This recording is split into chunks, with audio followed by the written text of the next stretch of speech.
Tempo atrás, já umas semanas atrás, nós falámos sobre o fruto do Espírito e demos aquela introdução baseado naquele capítulo de Gálatas, né? Gálatas 5, dos versículos 16 ao versículo 26. Amém? Gálatas 5, 16 e 26, vocês podem abrir a palavra do Senhor, entretanto o slide vai apresentar ali também, e nós vamos ler esse texto, tentar relembrar aquilo que nós já tínhamos falado antes, e vamos depois de seguida começar este estudo. Amém? Não sabemos ainda por quanto tempo, mas sempre demoramos, graças a Deus. Estudamos minuciosamente a palavra do Senhor, o Senhor nos ajuda, sim. Amém? E também, à quarta-feira, nós vamos trazer as nossas experiências nesta área. Amém, irmãos? Vamos discutir esse assunto. Então, se hoje falarmos de amor, depende até onde iremos no fruto do Espírito. Na quarta-feira nós iremos falar sobre este assunto. E de repente você pode trazer uma experiência sua, pessoal, para partilhar connosco. Seria ótimo. Amém? Ou então, qual é o seu plano para pôr em prática essa característica do fruto do Espírito? Amém? Graças a Deus. Muito bem.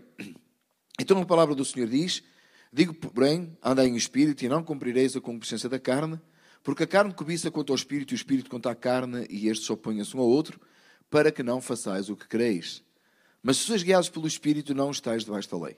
Porque as obras da carne são manifestas, as quais são adultério, fornicação, impureza, lascívia, idolatria, feitiçaria, inimizades, porfias, imolações, iras, pelejas, dissensões, heresias, invejas, homicídios, bebedices, glutonarias e coisas semelhantes a estas, acerca das quais vos declaro, como já antes vos disse, que os que cometem tais coisas não herdarão o reino de Deus.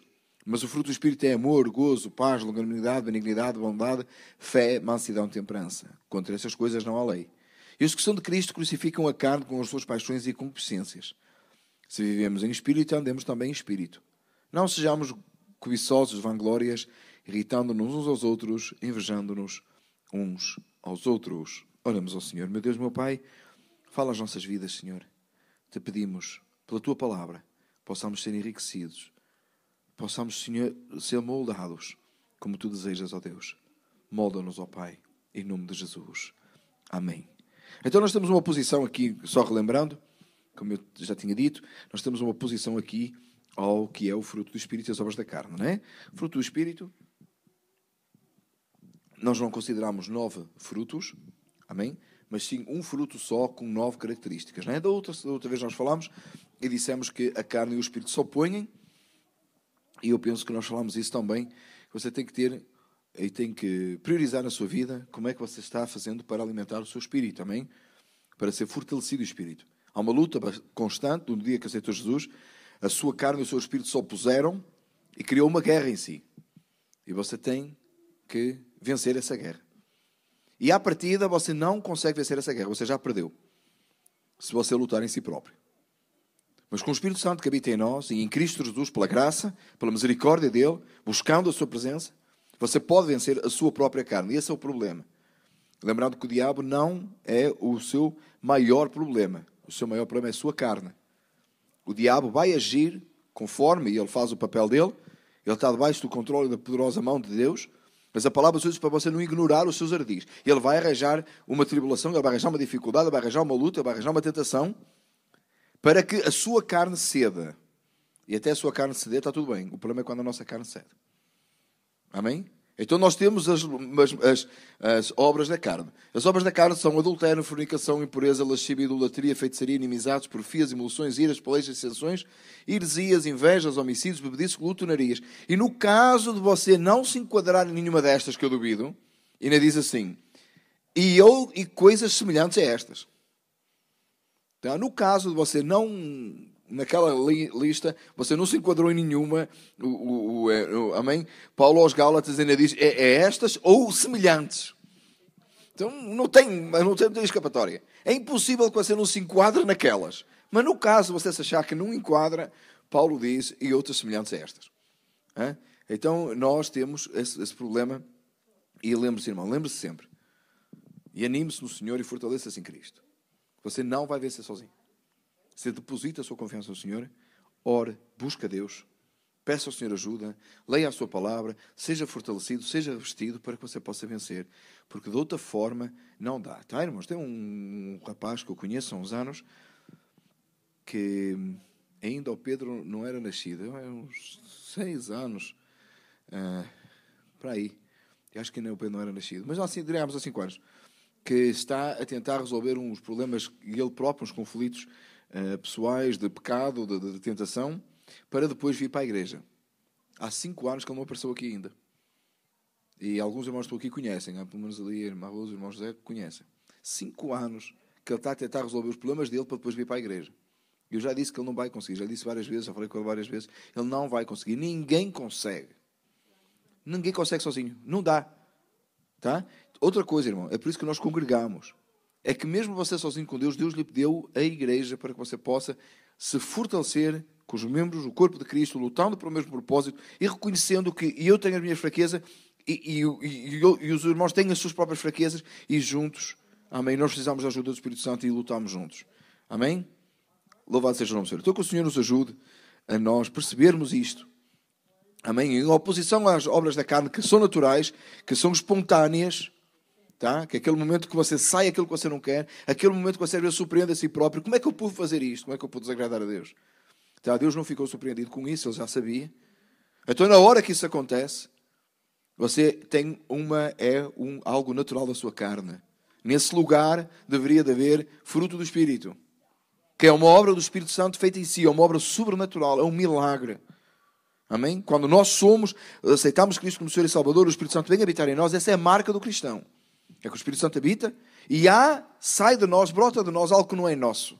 Algo sobrenatural que é do Espírito Santo. E esse sobrenatural é amor, gozo, paz, longanimidade, benignidade, bondade, fé, mansidão e temperança. Amém?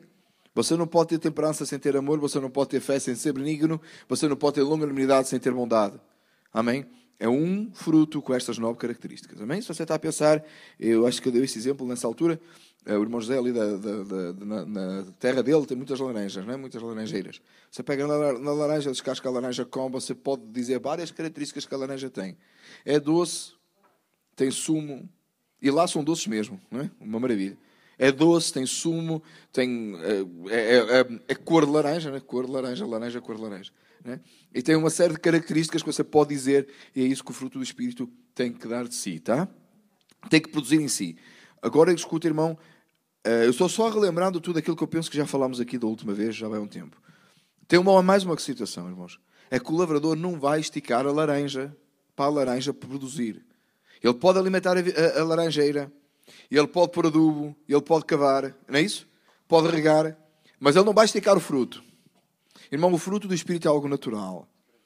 É algo que tem que brotar naturalmente. Assim como as obras da carne saem espontaneamente da nossa carne, o fruto do Espírito se manifesta de uma forma natural do Espírito Santo que habita em nós. E é uma oposição à nossa carne. Amém, amados? Tá? Tem que ser algo, não disfarce. Não disfarce. É uma ideia muito comum, que é: eu tenho que dar bom testemunho. Claro que você tem que dar bom testemunho. Cuidado que esse bom testemunho não seja uma hipocrisia. Você apetece-lhe dizer uma coisa e você diz outra, né? Ai, se eu não fosse crente. A tua sorte é eu ser crente. É? Ai, eu ia dizer umas coisas, mas como sou crente, isso não é fruto do Espírito, não é, irmãos? Isso é hipocrisia, é falsidade. O Senhor conhece a intenção do coração. O seu coração está cheio de ira, de contenda, e você quer mostrar longanimidade e bondade e benignidade.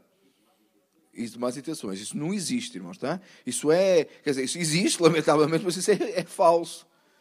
Tá? É hipócrita. Cuidado, meus amados, cuidado. Tá? Tem que surgir naturalmente. Na hora que você se irar, você é benigno. Não é você irou-se e disfarçou que era benigno. Tá? É uma diferença muito grande, irmãos. Muito grande. Amém, amados? Então, o fruto do Espírito é alguma coisa que você cultiva, que você prepara, que você trabalha em si, em oração, em jejum, na leitura da palavra, no conhecimento de Deus, na aproximação a Deus, você prepara, porque no dia que você tiver que demonstrar, você, em vez de demonstrar uma obra da carne, você demonstra o fruto do Espírito. Não é na hora que você resolve o problema, tá? A gente tem muita tendência para fazer isso em tudo. Na hora a gente resolve. Tá? Quando o problema é: Senhor, ajuda-me agora. Irmão, você tem que se preparar antes. Você tem que se preparar para a batalha e para a luta de cada dia que você vai enfrentar na sua carne. Amém? Posto isto, introdução, ou relembrando, nós vamos para o primeiro, característica do fruto do Espírito, que é amor. Amor é bom, não é? É ou não é? Claro que é. Né? A gente fala muito de amor, né? A gente gosta do versículo mais conhecido da Bíblia, João 3,16, porque Deus amou o mundo de tal maneira, o irmão José falou nele hoje. Amor é muito badalado, muito falado por aí. A palavra do Senhor diz que o meu mandamento é este, que vos ameis uns aos outros assim como eu vos amei, e ninguém tem maior amor do que este de dar alguém a sua vida pelos seus amigos. Amor na palavra do Senhor, ao contrário daquilo que vem na nossa cabeça, se calhar quando falamos de amor, amor não é, na palavra de Deus, não é um sentimento. Na maior parte dos casos, amor é um mandamento. E a palavra do Senhor aqui é bem específica. O meu mandamento é este, que vos ameis uns aos outros. Mas seja lá sincero, que tem algumas pessoas, alguns irmãos em Cristo até, que se você tivesse que esperar para sentir amá-los, ainda hoje você não os amava. Tem ou não tem? Tem gente na nossa vida que passou, tá? Que se você tivesse que esperar para sentir amá-los, você ainda hoje não os amava. Amar é o mandamento. Você tem que amar. Entenda que você tem que amar. Você tem que... E Deus é amor, amém, irmãos? Deus é amor, não é que a gente fala, Deus é amor. Não é o que a palavra de Deus fala, que Deus é amor. Esse amor tem que surgir em nós, tem que ser cultivado em nós e tem que ser entendido como um mandamento. Tá? Tem que ser entendido como um mandamento. Tem gente difícil de amar. Tem situações que você... Às vezes, irmão, há uma diferença muito grande entre amor e afinidade, tá? Você, de repente, tem alguém que você gosta, você tem a mesma maneira de pensar, de repente nasceu no mesmo dia que você nasceu, e é fácil de amar, porque você tem uma certa amizade, né? O irmão ali que nasceu no mesmo dia que eu, amém? Então é fácil, a gente tem uma certa, né? Às vezes por laços culturais, às vezes por laços, né? Sanguíneos, você ama uma determinada pessoa porque tem uma afinidade com ela. A palavra do Senhor é que nós temos que amar uns aos outros, os que temos afinidade e os que não temos. Entenda, por favor, que isto é mandamento. Como é que você faz para obedecer ao mandamento do Senhor? É automático. Você leu e obedeceu. É isso? Não. Muitas vezes você tem que pedir a Deus, Senhor, ajuda-me a eu conseguir. Porque o mandamento diz isto, mas não dá. Tá? Você vai e você tem, às vezes, uma pessoa que você tem problemas em amar. Você tem problemas em perdoar, quanto mais em amar. Não consegue nem olhar para a pessoa e não pensar em determinada coisa que aconteceu no seu passado. Você tem que chegar aos pés do Senhor e dizer, Senhor, faz-me amar. Faz-me amar. E como é que a gente faz? Bom, eu amo, só não quero é ver mais a pessoa. Irmãos, se Jesus fizesse isso conosco, nós tínhamos ido para o inferno. O que é que diz a palavra do Senhor? Você diz isso? Não, irmão. Você tem que amar e lidar. E você ama, você lidando com a pessoa. De repente, nós vínhamos hoje a falar até no carro, inclusive, sobre as questões étnicas. Não, étnicas. De etnia. Às vezes você vai falar, às vezes é difícil, irmão, porque você de repente não... E às vezes o que é que nós viemos a descobrir hoje pelo carro, pela conversação que tivemos? Que às vezes a gente nem sabe o passado, porque é que determinada coisa aconteceu. De repente tem um irmão que tem má cara todos os dias. Você não sabe, você vai precisar falar com ele, vai descobrir que ele tem má cara, porque ele fez uma cirurgia na cara uns anos atrás e não ficou direito. É só por isso que ele tem má cara. Não quer dizer que ele é mal disposto, não quer dizer que ele está zangado consigo. Se calhar é qualquer coisa assim. Brincando aqui um pouquinho, mas os irmãos entenderam o que eu quis dizer, não é? Depois tem uma pessoa que tem... Irmãos, uma vez eu conheci um irmão que sempre no culto, mas estava tão mal disposto no culto, todos os cultos, mas mal disposto mesmo. Irmão, o irmão não conseguia sentar.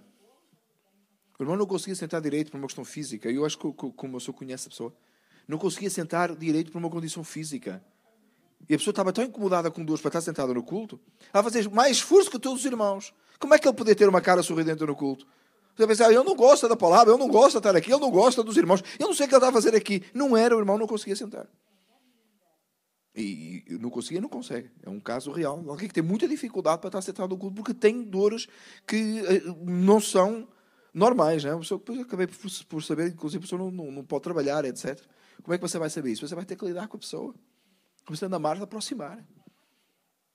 É uma lição que a gente tem que aprender. Tá, meus amados? Claro que eu pus aqui uma coisa muito simplória, né? Quando nós somos ofendidos por alguém é pior. Perdoar, amar, fica muito difícil, amados, tá? Mas ninguém tem maior amor do que este de dar a alguém a sua vida pelos seus amigos. Maior amor é alguém dar a vida pelo amigo. Dar a vida pelo amigo. Irmãos, você que tem carteira de... carta de condução, driver license, carteira, como vocês falam, de condução aqui nos Estados Unidos, tem lá o lugarzinho para ser doador de órgãos, não é? Se você acha que é uma grande coisa você doar os seus órgãos depois de morto, isso é uma palhaçada, irmão. Você tem que doar a vida antes de morrer. Depois de morrer, está lá no meu driver license, diz que eu sou doador de órgãos, não é? Então, qualquer coisa, né, de repente, se eu morrer e você precisar de um órgão meu, você esteja à vontade, leva o coração que é bom. Brincadeira, irmãos. O coração é enganoso, diz a palavra do Senhor. Amém? Não leva o coração, não. Mas, brincadeira, não é? Se você precisar de um órgão, você pode. Porquê? Porque eu declarei que vou doar os órgãos. Você acha que isso é ser boa gente?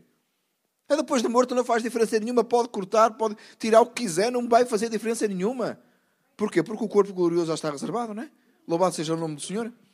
Desde que Cristo ressuscitou, que o nosso corpo glorioso já está reservado, não é isso? E isso aconteceu quando? Diz a palavra do Senhor que foi antes da fundação do mundo. Já Deus tinha. Amém? Não faz diferença nenhuma. Mas a palavra do Senhor diz que dar a vida pelos seus amigos é o maior amor. E vem o exemplo. Romanos 5,8. Mas Deus prova o seu amor para conosco em que Cristo morreu por nós, sendo nós ainda pecadores. O maior amor é alguém dar a vida pelos amigos. Cristo deu a vida por nós, sendo nós pecadores, inimigos dele. Inimigos de Deus. Opostos, abomináveis. Ele nos criou à sua imagem e semelhança e nós nos tornamos completamente abomináveis a Ele. Inimigos, diz a palavra do Senhor. Errados. Aborrecíveis aos olhos do Senhor. E Ele prova o seu amor para connosco, aqui vai para João 3,16, em que Ele enviou o seu Filho para morrer pelos nossos pecados. Se o maior amor é dar a vida pelos amigos, e o nosso exemplo é Cristo, e esse amor vem de Deus, porque é mandamento, tá? Olhem a que ponto vai esse amor. Vai ao ponto de você dar a vida pelos seus inimigos. Vida. A vida. Pelos seus inimigos. Se você quer ser como Cristo. E deixe-me dizer uma coisa, irmãos, e lembre-se sempre disto. Não arranje desculpas para você não cumprir um cristianismo autêntico. Desculpas que são tão comuns. Desculpas que você consegue arranjar na sua carne. Porque a palavra do Senhor diz que Deus tem grandes expectativas em relação a nós. Ele nos quer moldar a imagem do Filho. É para você ser como Cristo Jesus. Então não reduza a expectativa de Deus, porque Ele não vai reduzir. Não é porque você acha que não vai conseguir, que Ele vai esperar menos de si. Então Ele espera de si coisa que você não pode fazer. É verdade, por isso é que você tem o Espírito Santo. Por isso é que é Ele que faz a obra. Mas se você se acomodar na sua carne, à sua fraqueza, você impede que o Espírito Santo faça a obra. Entenda isto. Você não vai fazer a obra. Você não vai fazer a obra em si. Mas você precisa se render à evidência que Deus é Deus. E pedir a Ele que crie em si o desejo de que a obra dele possa ser feita em si. Para que você possa amar desta maneira. Senhor, eu não consigo amar como tu amaste. E o Senhor vai dizer, eu sei. Então ajuda-me a fazê-lo. Ele vai dizer, está bom. O que é que diz a palavra do Senhor? Vós que sendo maus, não negais as coisas aos vossos filhos. Quanto mais Deus dará o Espírito Santo àqueles que lhe pedirem. Que o Senhor nos ajude a entender isto. Amar como Ele amou. E Ele prova o seu amor em que Cristo morreu por nós, sendo nós ainda pecadores. Louvado seja o nome do Senhor. Próximo slide, por favor. Gozo. A segunda característica do fruto do Espírito fala-nos de gozo. E a palavra do Senhor em Filipenses 4:4 diz, regozijai-vos sempre no Senhor, outra vez vos digo, regozijai-vos. Irmão, além de você ter amor e ter que exercer amor, e esse amor vem de Deus, e essa dificuldade que nós temos de amar, Às vezes fica tão difícil. A palavra do Senhor diz que você tem que ter gozo. Regozijar no Senhor, e outra vez vos digo, regozijai-vos. É um mandamento também. Você precisa se regozijar no Senhor, você precisa ter gozo em Cristo. Nós falámos agora, recentemente, na peça da Páscoa, naquela peça de Spurgeon, que tinha aquela nossa irmã presa com correntes dentro do sepulcro. Vocês lembram-se? Estava lá às voltas dentro do sepulcro com as correntes. E nós falámos sobre esse assunto. Nessa peça, nós entendemos que não era a condição adequada para alguém que está em Cristo viver no escuro do sepulcro, não é? Como se estivesse morto. Você está morto para si próprio, crucificado para si próprio, não é isso? A sua carne. Mas você está vivo para com Deus. Você precisa regozijar em Deus. Você precisa ter gozo e alegria em Deus.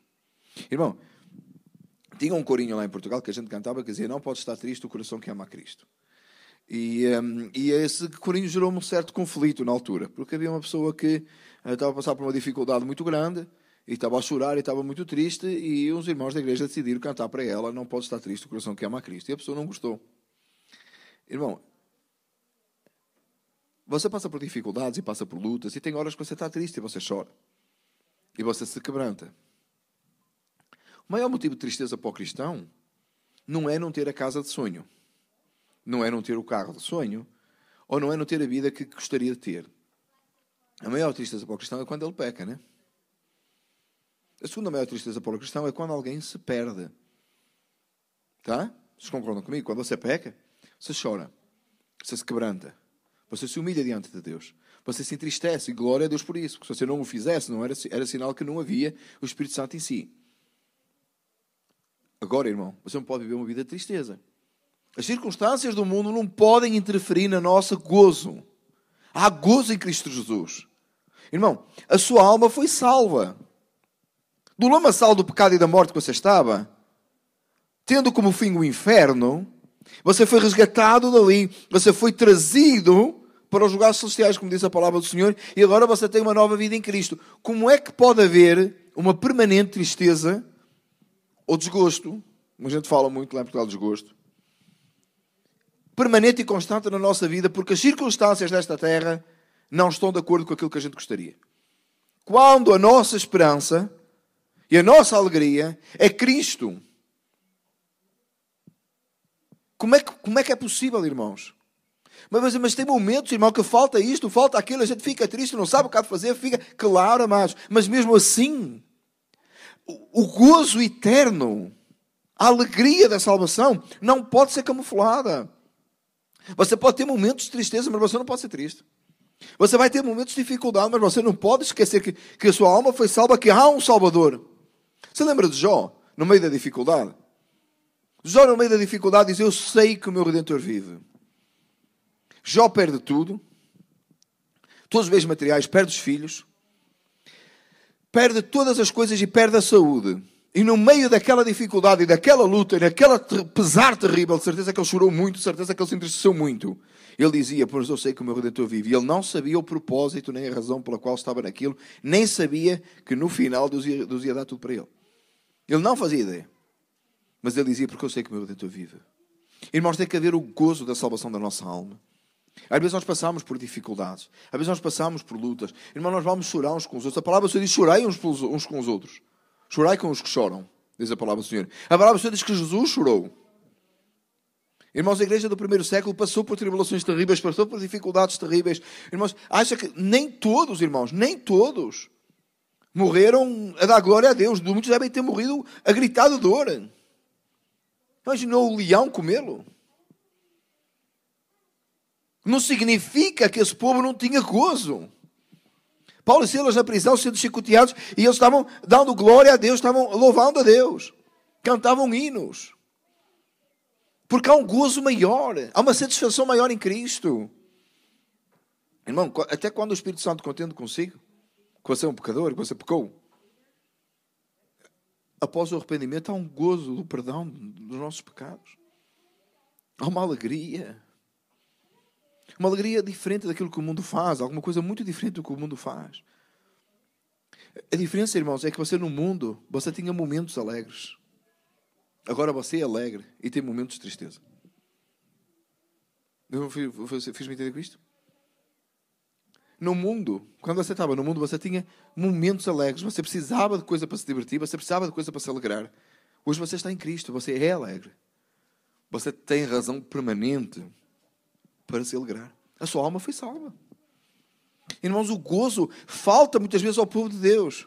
Houve um livro escrito há anos atrás, não vou nem recomendar, porque acho que eu nunca li o livro, que era O Povo Mais Feliz da Terra, referindo-se aos cristãos. O povo mais feliz da Terra. Porquê? Porque até na morte tem alegria. Até na morte há esperança. Aliás, a maior esperança está na morte. A morte não assusta. A morte é uma passagem direta à presença do Senhor, é alegria. A palavra do Senhor para regozijarmos e nos confortarmos uns aos outros com estas palavras. E Paulo está a dizer, está falando da vinda do Senhor. Irmão, você está numa luta? Você está numa dificuldade? Irmão, não penso que não tem que pesar pela sua alma. Não tem que pesar pela sua situação. Mas, irmão, regozije-se e alegre-se. Porque vai terminar. Como é que eu sei? Diz na Escritura. E vai terminar onde? Na glória. Com a vinda de Cristo. Onde você vai viver para eternamente com Deus. Você era para viver eternamente debaixo da ira e do castigo divino no inferno. E você hoje vai viver debaixo da glória, da majestade do Altíssimo. É para ter gozo nesta terra. E não é injeção de positivismo, irmão, que eu lhe estou a dar aqui, não. Você já vai ver o ponto seguinte, se tem. Não é uma injeção de positivismo, não é uma maneira de você viver melhor aqui. Não, é uma maneira de você viver aqui, muitas vezes debaixo de dificuldades, circunstâncias adversas, problemas, dores, enfermidades, lutas. Vai acontecer, mas sempre com uma esperança e uma alegria, porque a sua alma está salva. O mais importante aconteceu na cruz. E o melhor está para vir, que é o reino dos céus. Quando você lá estiver, amados. Viver para todo sempre. Que importa 30 anos de sofrimento? Se você tem uma eternidade com Cristo garantida. Irmão, por que a gente quer mandar as crianças para o college? Eles vão para o college e vão... O que é que vai acontecer no college? Eles vão estudar. Como a gente diz em Portugal, vão queimar as pestanas. Queimar as pestanas é ficar a estudar. Tem que queimar as pestanas. Vão estudar, vão fazer provas, vão ter dificuldades. Nem todos vão poder ir de carro para o college. Muitos vão ter que andar no ônibus. Fazer tantas coisas para chegar ao fim e acabar o curso. Para quê? Para ter um futuro melhor. Amargaram, tiveram dificuldade. Veja a sua vida assim, como às vezes, muitas vezes, você vai ter dificuldade. Você vai passar por dificuldades. A sua luta constante quanto à carne é terrível às vezes. Mas, amados, o estudante que acaba o college nem sabe se vai ter emprego.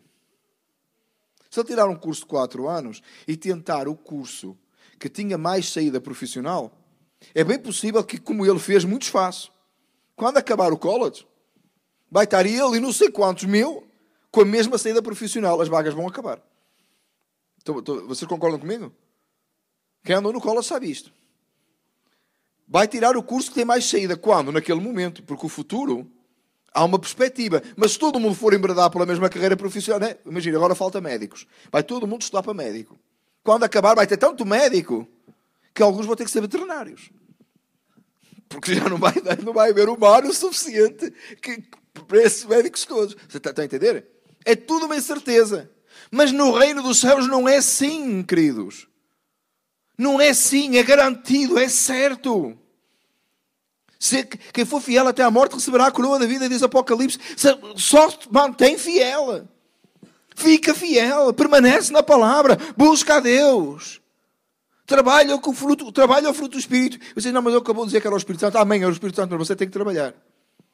Você tem que se dedicar. Vai-lhe custar o suor e o sangue, mas tenha gozo. Porque a vida eterna é garantida. Àquele que crê. Não perece, mas tem a vida eterna. Agora creia. Não estou a dizer para você deitar à sombra da bananeira e deixar andar. Não, pelo contrário. Meus irmãos já me conhecem, eu não queria dizer isso, né?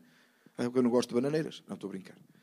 Porque eu nunca mandei fazer isso. Nunca disse isso. Mas esforce, trabalhe. Mas entenda que o galardão você não vai alcançar, se calhar. Se você for fiel até ao fim, você terá a coroa da vida. Louvado seja o nome do Senhor. Você viverá para todo sempre com Cristo. Glória a Deus. Tenha gozo. Alegre-se, regozije-se. Próximo slide. Ainda sobre o gozo. Há 2 versículos. É isso?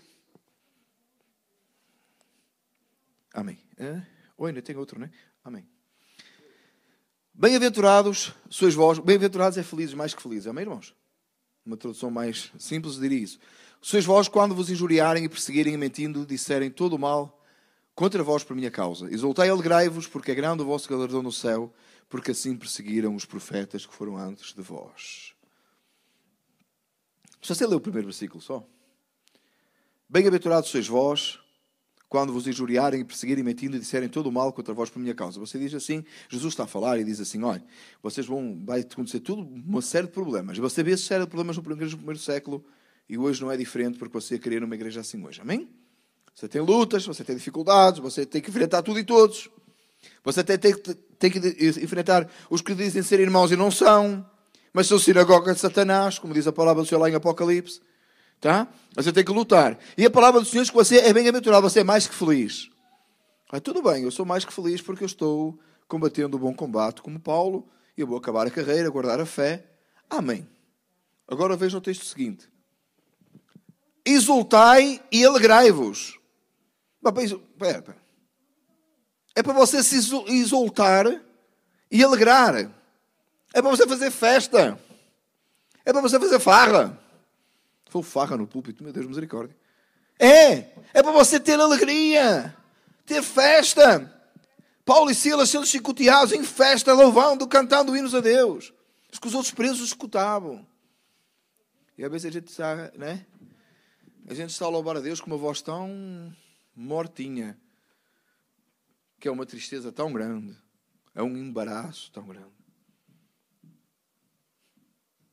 Uma vez eu ouvi um irmão dizer que falava às vezes para a gente apresentar o sacrifício de louvor ao Senhor, e sacrifício de louvor é quando você está muito triste e você canta um hino. Lá em Portugal a gente dizia que como é tristeza não pagam dívidas, não é? Tristeza não pagam dívidas. Você está muito triste, você vai fazer um sacrifício de louvor, você vai cantar um hino. Muda a minha história, ressuscita-me. Você já fez isso alguma vez? Eu já fiz isso uma vez, irmãos. É confessar, não é? Confessar e deixar alcançar a misericórdia, diz a Bíblia. Irmãos, não é isso. Sacrifício de louvor não é isso. Sacrifício de louvor é uma vida de louvor a Deus. É uma vida para a glória do Senhor. É uma vida que renega a si próprio, mas quer servir a Deus. Meus amados, é para exultar e alegrar quando você for perseguido por causa do Evangelho. Quando você enfrenta as lutas. Quando você foge das tentações. Quando você se levanta e você se firma e se posiciona. Às vezes diante daquela pessoa que você não queria ofender, mas você com a verdade do Evangelho você vai ter que confrontar.